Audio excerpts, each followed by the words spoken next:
ஒளிபரப்ப உதவுபவர்கள் B. Thomas John குடும்பத்தினர். திரு John Berchmans Aloysius இவரின் ஆன்ம இளைப்பாட்சிக்காக வேண்டி.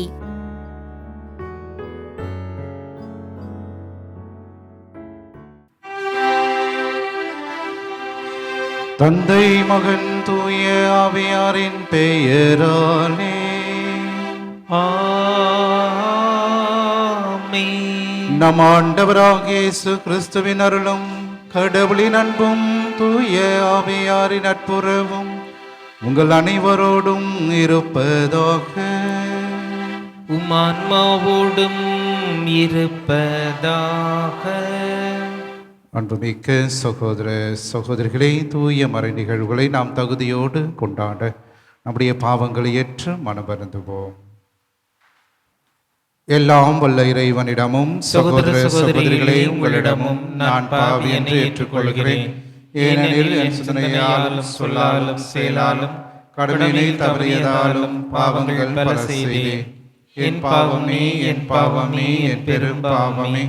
ஆகையால் எப்போதும் கன்னியான புனித மரியாளையும் வானதூதர் புனிதர் அனைவரையும் சகோதர சகோதரிகளே உங்களையும் நம் இறைவனாகிய ஆண்டவரிடம் எனக்காக வேண்டிக் கொள்ள மன்றாடுகிறேன்.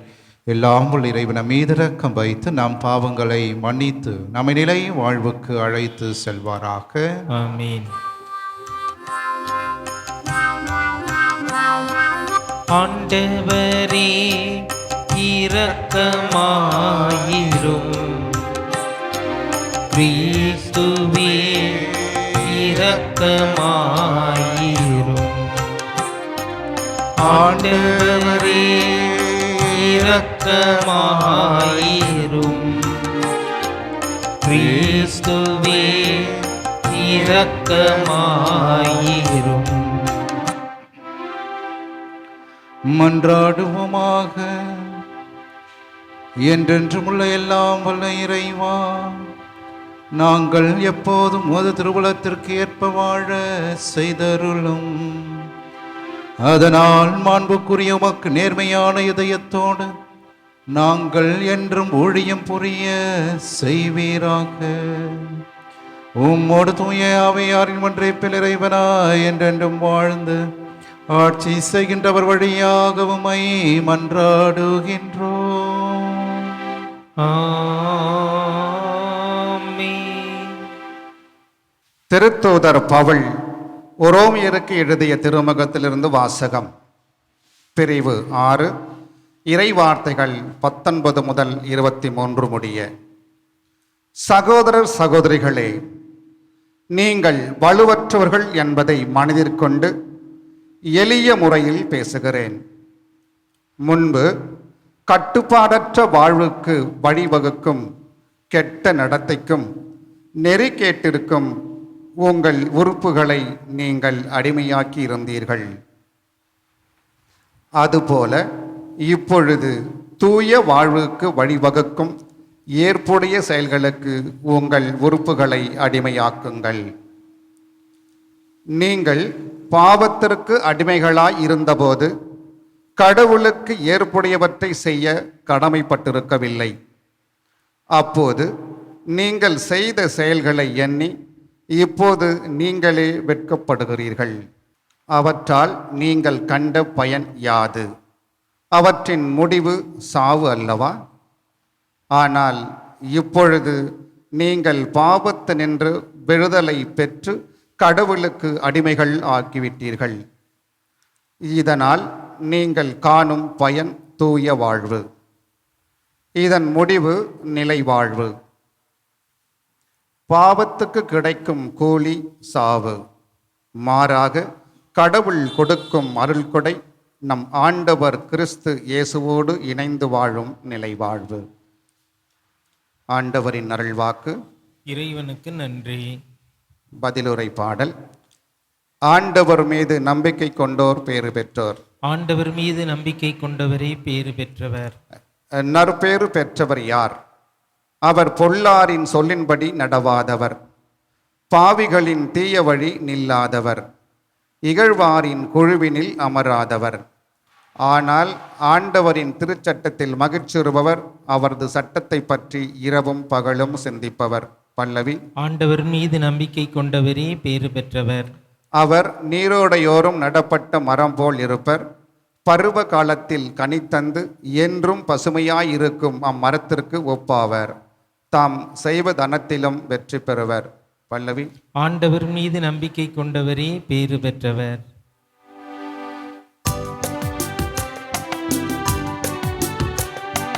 அல்லேலூயா அல்லேலூயா அல்லேலூயா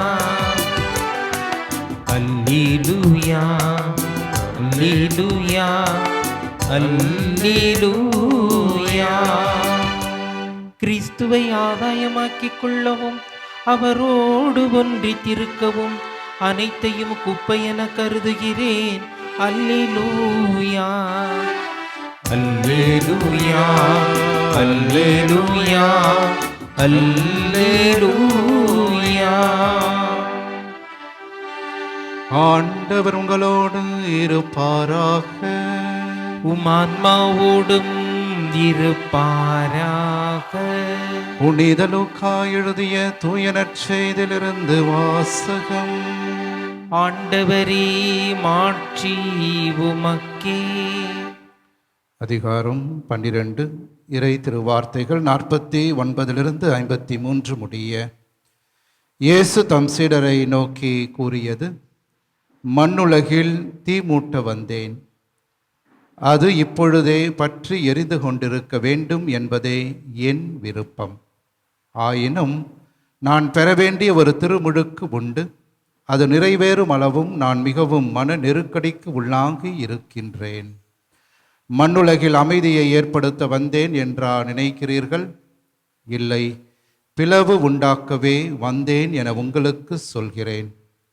இது முதல் ஒரு வீட்டில் உள்ள ஐவருள் இருவருக்கு எதிராக மூவரும், மூவருக்கு எதிராக இருவரும் பிரிந்திருப்பர்.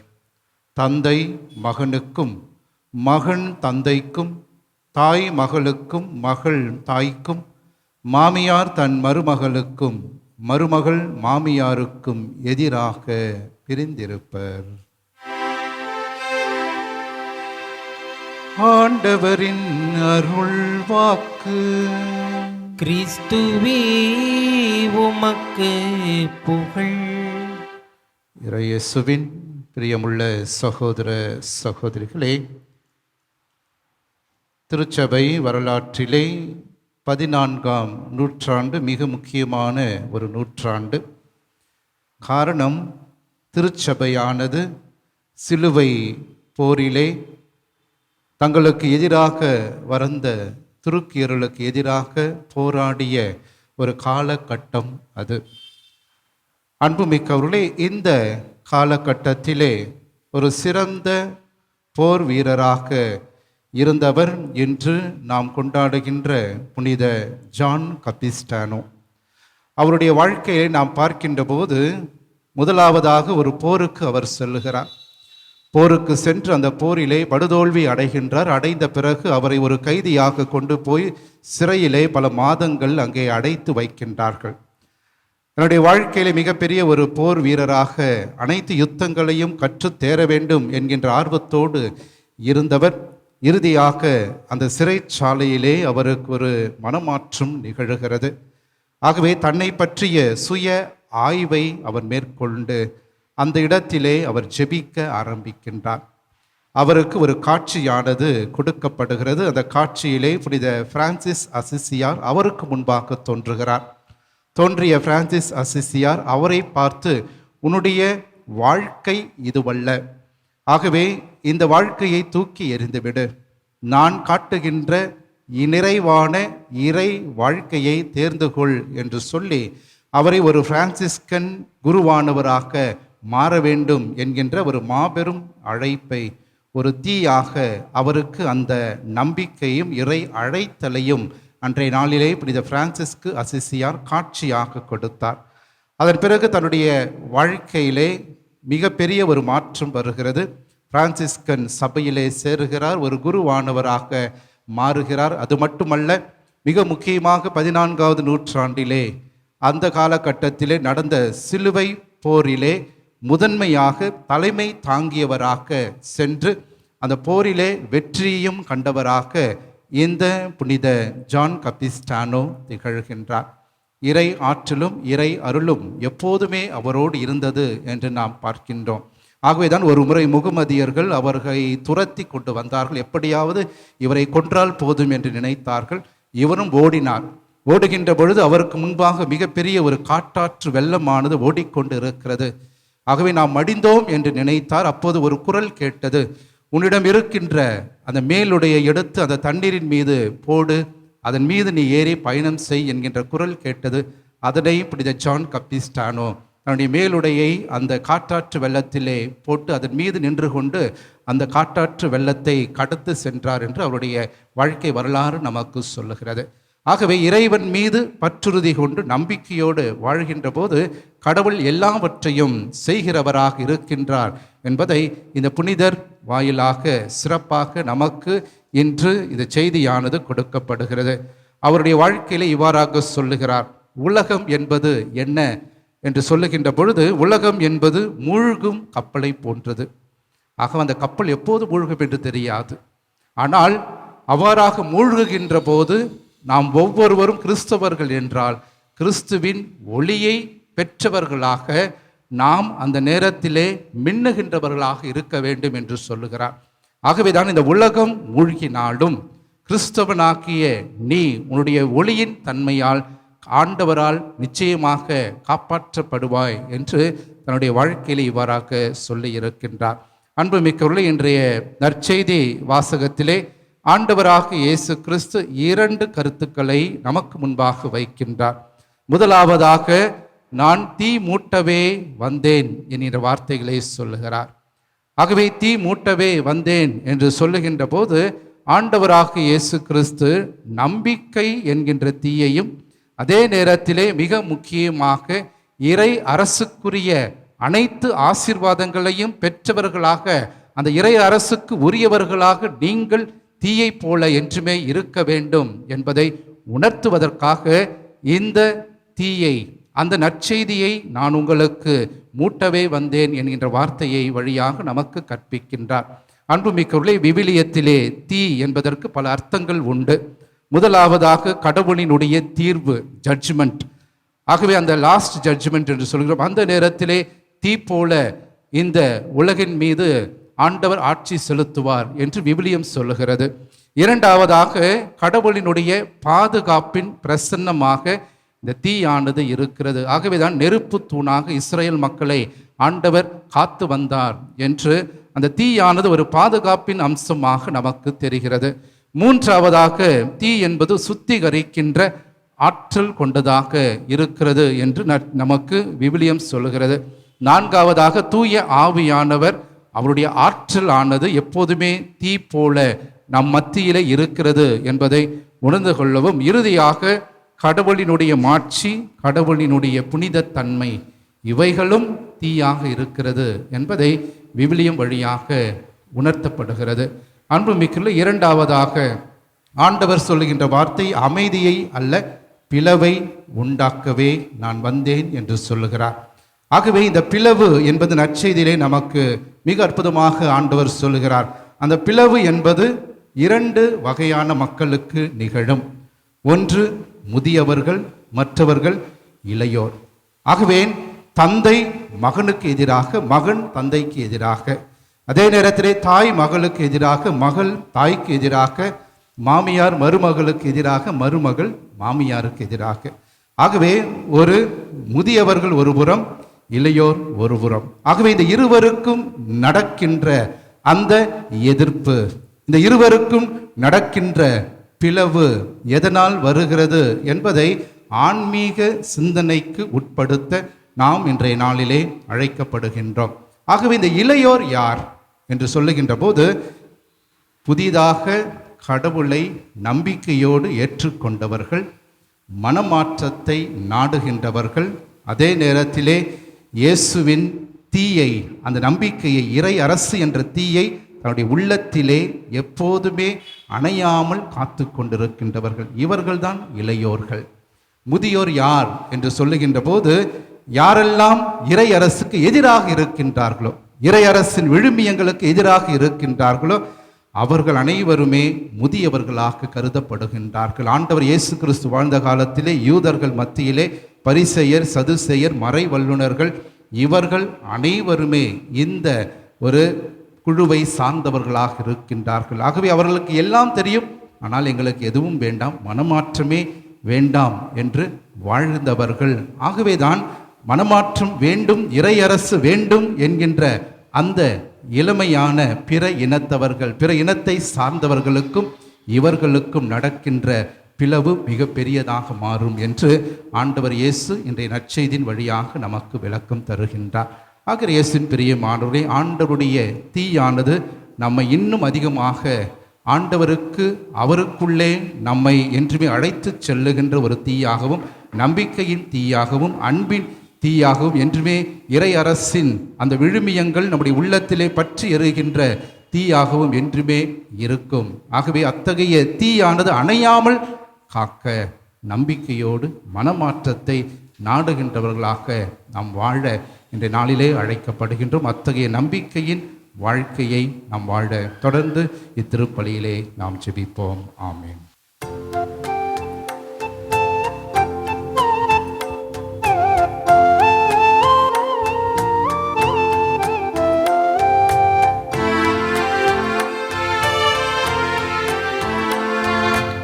ஏற்றதொரு பலியாக இதை நான் தருவேன், இருப்பதோ குறைகள் அதையே தருகின்றேன். மாற்றங்கள் நிகழுமின்றே திருப்பலி வருகின்றேன். மாறாத மனதினையே பலியாக தருகின்றேன், ஏற்றதொரு பலியாக. சகோதர சகோதரிகளே, என்னுடையதும் உங்களுடையதுமான இப்பள்ளி எல்லாம் உள்ள தந்தையாக இறைவனுக்கு ஏற்றதாகும்படி நாம் அனைவரும் இணைந்து மன்றாடுவோம். ஆண்டவர் தமது பெயரின் புகழ்ச்சிக்காகவும் ஆட்சிக்காகவும் நமது நன்மைக்காகவும் புனித திரு அவை அனைத்து நலனுக்காகவும் உமது கையில் இருந்து இப்பள்ளியை ஏற்றுக்கொள்வாராக. ஆண்டவரே, நீர் எங்களுக்கு அளித்த கொடைகளையே நாங்கள் உமக்கு மனமு வந்து அளிக்க அருள் புரியுமாறு உம்மை வேண்டுகின்றோம். இவ்வாறு உமது அருள் எங்களை தூய்மையாக்கி நாங்கள் நிறைவேற்றும் அதே மறை நிகழ்வுகள் வழியாக உமது புனிதப்படுத்தும் அருளை பெற்றுக் கொள்வோமாக. எங்கள் ஆண்டவராகிய கிறிஸ்து வழியாக உம்மை மன்றாடுகின்றோம்.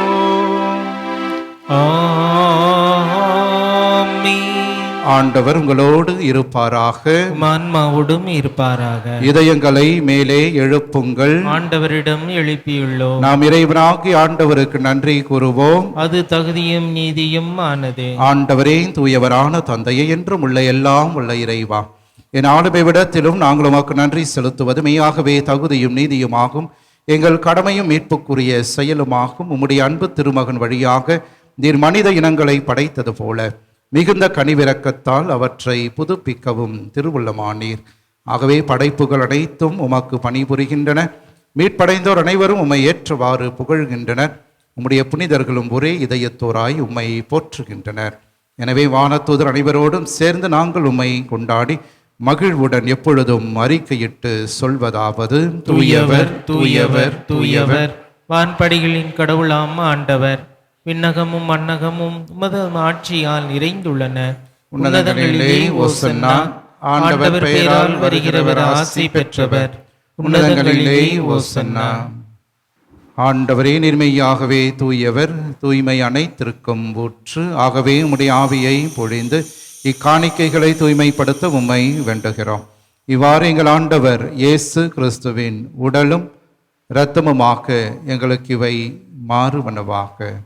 அவர் பாடுபட உளம் கனிந்து தம்மை கையளித்த போது அப்பத்தை எடுத்து நன்றி செலுத்தி அதை பிட்டு தம் சீடர்களுக்கு அளித்து கூறியதாவது: அனைவரும் இதிலிருந்து பெற்று உண்ணுங்கள், ஏனெனில் இது உங்களுக்காக கையளிக்கப்படும் என் உடல்.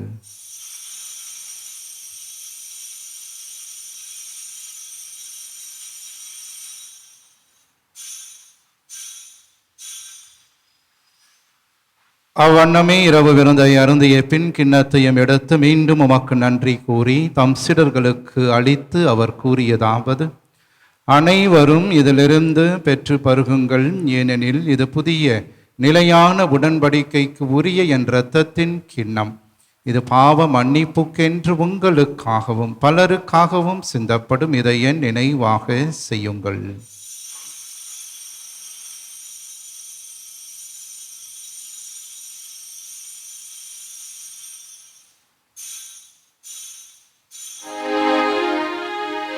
நம்பிக்கையின் மறை பொருள். ஆண்டவரே, நீர் வருமளவும் உமது இறப்பினை அறிக்கையிடுகின்றோம், உமது உயிர்ப்பினையும் எடுத்துரைக்கின்றோம். ஆகவே ஆண்டவரே, நாங்கள் கிறிஸ்துவின் இறப்பினையும் உயிர்ப்பினையும் நினைவுகூர்ந்து வாழ்வதரும் அப்பத்தையும் மீட்பளிக்கும் கிண்ணத்தையும் ஒப்புக் கொடுக்கின்றோம். திருமுன்னின்று மக்கு ஊழியம் புரிய தகுந்தவர்கள் என எங்களை ஏற்றுக்கொண்டீர். எனவே மக்கு நன்றி செலுத்துகிறோம். மேலும் கிறிஸ்துவின் உடலிலும் இரத்தத்திலும் பங்கு கொள்ளும் எங்களை தூய ஆவியார் ஒன்று சேர்க்க வேண்டும் என உம்மை தாழ்மையுடன் மன்றாடுகிறோம். ஆண்டவரே, உலகெங்கும் பரவியிருக்கும் அது திரு அவையை நினைவு கூர்ந்தருளும். எங்கள் திருத்தந்தை லியோ, எங்கள் ஆயர் ஜார்ஜ், எல்லா திருநிலையினர் ஆகியவரோடு மது திரு அவை அன்பில் நிறைவு பெற செய்தருளும். உயிர் தெழுமெது நோக்குடன் துயில் கொள்ளும் எங்கள் சகோதர சகோதரிகளையும் இறந்தோர் அனைவரையும் இரக்கத்தோடு நினைவுகூர்ந்து மது திருமுக ஒளியினுள் ஏற்றருளும். எங்கள் அனைவர் மீதும் இரக்கமாயிரும். கடவுளின் கன்னித்தாயான புனிதமிக்க ஆரோக்கிய அன்னை, அவருடைய கணவரான புனித யோசேப்பு, புனித திருத்தூதர்கள், சிறப்பாக இன்று நாங்கள் கொண்டாடுகின்ற புனித ஜான் கபிஸ்ட்ரானோ மற்ற அனைத்து புனிதரோடு நாங்கள் நிலை வாழ்வில் பங்கு கொள்ளும் தகுதி பெற்றுவோம். திருமகன் இயேசு கிறிஸ்து வழியாக உம்மை புகழ்ந்தேத்தும் வரமருள உம்மை மன்றாடுகின்றோம்.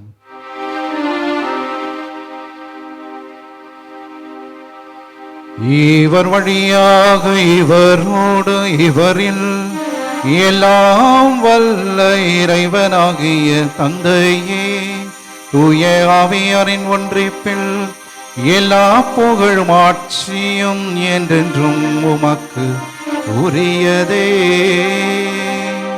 ஆமென், ஆமென், ஆமென்.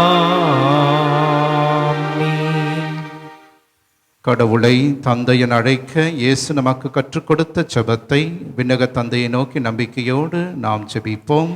விண்ணுலகில் இருக்கின்ற எங்கள் தந்தையே, உமது பெயர் தூயது என போற்ற பெறுக. உமது ஆட்சி வருக. உமது திருவுளம் விண்ணுலகில் நிறைவேறுவது போல மண்ணுலகிலும் நிறைவேறுக. எங்கள் அன்றாட உணவை இன்று எங்களுக்கு தாரும். எங்களுக்கு எதிராக குற்றம் செய்வோரை நாங்கள் மன்னிப்பது போல எங்கள் குற்றங்களை மன்னியும். எங்களை சோதனைக்கு உட்படுத்தாதேயும், தீமையிலிருந்து எங்களை விடுவித்தருளும். ஆண்டவரே, தீமை அனைத்திலிருந்தும் எங்களை விடுவித்து எங்கள் வாழ்நாளில் அமைதியை கனிவுடன் அருள உம்மை மன்றாடுகிறோம். உமது இரக்கத்தின் உதவியால் நாங்கள் பாவத்திலிருந்து எப்போதும் விடுதலை பெற்று யாதொரு கலக்கமுமின்றி நலமாய் இருப்போமாக. நாங்கள் எதிர்நோக்கி இருக்கும் பேரின்பத்திற்காகவும் எம் மீட்பராகிய இயேசு கிறிஸ்துவின் வருகைக்காகவும் காத்திருக்கின்றோம். ஏனெனில் ஆட்சியும் வல்லமையும் ஆட்சியும் என்றென்றும் உமதே. ஆண்டவர் இயேசு கிறிஸ்துவே, அமைதியை உங்களுக்கு விட்டு செல்கிறேன், என் அமைதியை உங்களுக்கு அளிக்கின்றேன் என்றும் திருத்தூதர்களுக்கு மொழிந்தீரேன். எங்கள் பாவங்களை பாராமல் உமது திரு அவையின் நம்பிக்கையை கண்ணோக்கி உமது திருவுளத்திற்கு ஏற்பதற்கு அமைதியும் ஒற்றுமையும் அளித்தருள்வீராக. என்றென்றும் வாழ்ந்து ஆட்சி செய்கின்றவர் நீரே. ஆமென். ஆண்டவருடைய அமைதி என்றும் உங்களோடு இருப்பதாக, ஆன்மாவோடும் இருப்பதாக. ஒருவருக்கொருவர் ஆண்டவர் தருகின்ற அமைதியை நாம் பகிர்ந்து கொள்வோம். உலகின் பாவங்களை போக்கும் இறைவனின் செம்மறியே, எங்கள் மேல் இரக்கமாயிரும். உலகின் பாவங்களை போக்கும் இறைவனின் செம்மறியே, எங்கள் மேல் இரக்கமாயிரும். உலகின் பாவங்களை போக்கும் இறைவனின் செம்மறியே, எங்களுக்கு அமைதியை அளித்தருளும். இதோ இறைவனின் செம்மறி, இவரே உலகின் பாவங்களை போக்குபவர். நம்முடைய அன்றாட குடும்ப வாழ்விலே நமக்கு எதிராக வருகின்ற எல்லா தீமைகள், துன்பங்கள், தீராத கடன் சுமைகள், உடல் உள்ளத்தை மாட்டுகின்ற நோய்கள், அலகையினால் வருகின்ற சோதனைகள், இவை அனைத்திலிருந்து நம்மை தினந்தோறும் காத்து வழிநடத்துகின்ற உயிருள்ள இயேசு கிறிஸ்து இவரே. இவருடைய திருவிருந்திற்கு அழைக்க பெற்ற நாம் அனைவருமே பேறு பெற்றோர். நீர் என் இல்லத்தில் எழுந்தருளி வர நான் தகுதியற்றவன், ஆனால் ஒரு வார்த்தை மட்டும் சொல்லியருடும், எனது ஆன்மா நலமடையும். கிறிஸ்துவின் திருவுடல் திரு ரத்தம் நம்மை காத்து நிலை வாழ்வு நமக்கு அளிப்பதாக. ஆமென். நன்றியோடு மன்றாடுவோமாக. ஆண்டவரே, விண்ணக பலியில் நாங்கள் அடிக்கடி பங்கு பெற செய்ய உம்மை வேண்டுகிறோம். இவ்வாறு இவ்வுலக நலன்களின் உதவியால் மறு உலக நலன்களை நாட கற்றுக்கொள்வோமாக. எங்கள் ஆண்டவராகிய கிறிஸ்து வழியாக உம்மை மன்றாடுகின்றோம். ஆண்டவர் உங்களோடு இருப்பாராக. உம் ஆன்மாவோடும் இருப்பாராக. எல்லாம் வல்ல இறைவன் தந்தை, மகன், தூய ஆவியார் என்றும் உங்களை ஆசீர்வதிப்பாராக.